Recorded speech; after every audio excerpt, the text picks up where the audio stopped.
যুদ্ধের পঞ্চম বছরে এসে ইউক্রেনের রাজধানী কিয়েভকে লক্ষ্য করে বিমান হামলা আরও তীব্র করেছে রাশিয়া। বুধবার রাতভর 4 শতাধিক ড্রোন ও 74টি মিসাইলের হামলায় কেঁপে ওঠে পুরো রাজধানী। ভয়াবহ এই হামলায় অন্তত 18 জন নিহত এবং বহু মানুষ আহত হয়েছেন। একটি 9তলা আবাসিক ভবন সরাসরি মিসাইলের আঘাতে আংশিক ধসে পড়ে এবং আরও 20টি বহুতল ভবন মারাত্মকভাবে ক্ষতিগ্রস্ত হয়। ধ্বংসস্তূপের নিচ থেকে বহু মানুষকে জীবিত উদ্ধার করেছেন উদ্ধারকর্মীরা। সবচেয়ে ভারী হামলাগুলো চালানো হয়েছে রাজধানী কিয়েভে। একটি ক্ষেপণাস্ত্র সরাসরি 9 তলা বিশিষ্ট একটি আবাসিক ভবনে আঘাত হেনেছে।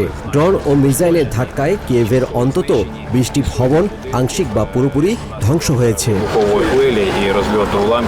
এই হামলায় কিয়েভের বিখ্যাত প্যালাডিন ইনস্টিটিউট অব বায়োকেমিস্ট্রির গবেষণাগার ও $1 মিলিয়ন অনন্য বৈজ্ঞানিক যন্ত্রপাতি সম্পূর্ণ পুড়ে ছাই হয়ে গেছে।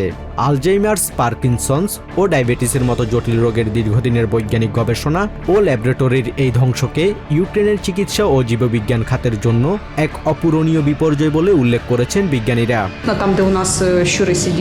আমাদের বায়োকেমিস্ট্রি ল্যাবরেটরি এবং বেশিরভাগ অফিস সম্পূর্ণ পুড়ে গেছে। চিকিৎসার গবেষণায় ব্যবহৃত ইঁদুরগুলো বেঁচে থাকলেও চরম আতঙ্কে আছে। এখানকার অনন্য সব ডিভাইস ধ্বংস হয়ে গেছে, যা দিয়ে শারীরবৃত্তীয় সক্রিয় উপাদান তৈরি করা হতো এবং পৃথিবীতে খুব কম বিজ্ঞানীর কাছেই এমন প্রযুক্তি ছিল। সবকিছু হারিয়ে মনে হচ্ছে নিজের ঘরবাড়িই হারিয়ে ফেললাম। এই বর্বরচিত হামলার পর ইউরোপিয়ান ইউনিয়নের পররাষ্ট্রনীতি বিষয়ক প্রধান কায়া কালাস রাশিয়ার বিরুদ্ধে নতুন নিষেধাজ্ঞার প্রস্তাব দেওয়ার ঘোষণা দিয়েছেন।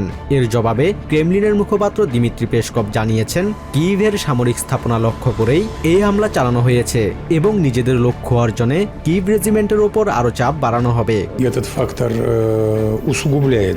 আজ সকালে সশস্ত্র বাহিনীর সর্বোচ্চ কমান্ডার ইন চিফ ভ্লাদিমির পুতিনকে নিয়মিত ব্রিফিং দেওয়া হয়েছে।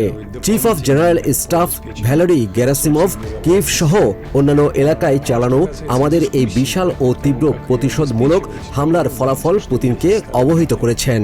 তিনি স্পষ্টভাবে জানিয়েছেন, এই হামলাগুলো অত্যন্ত নিখুঁতভাবে এবং কেবল ইউক্রেনের সামরিক সংশ্লিষ্ট স্থাপনাগুলো লক্ষ্য করেই চালানো হয়েছে। ইউক্রেনিয়ান বাহিনী রাশিয়ার জ্বালানি খাতে ড্রোন হামলা চালিয়ে যে তেল সংকট তৈরি করেছিল, ক্রেমলিন একে তারই প্রতিশোধ বলে অভিহিত করেছে। তবে আমেরিকা বা ইউরোপিয়ান মিত্রদের কোনো চাপ বা নতুন কোনো নিষেধাজ্ঞা সত্ত্বেও রাশিয়া যে তাদের সামরিক অবস্থান থেকে এক চুলো নড়বে না, মস্কোর এই অনমনীয় মনোভাব তা আরও একবার স্পষ্ট করে দিল। Basudevnath, TVN 24 news desk. New York থেকে সম্প্রচারিত টিভিএন 24 টেলিভিশন বিশ্বজুড়ে বাঙালির কণ্ঠস্বর।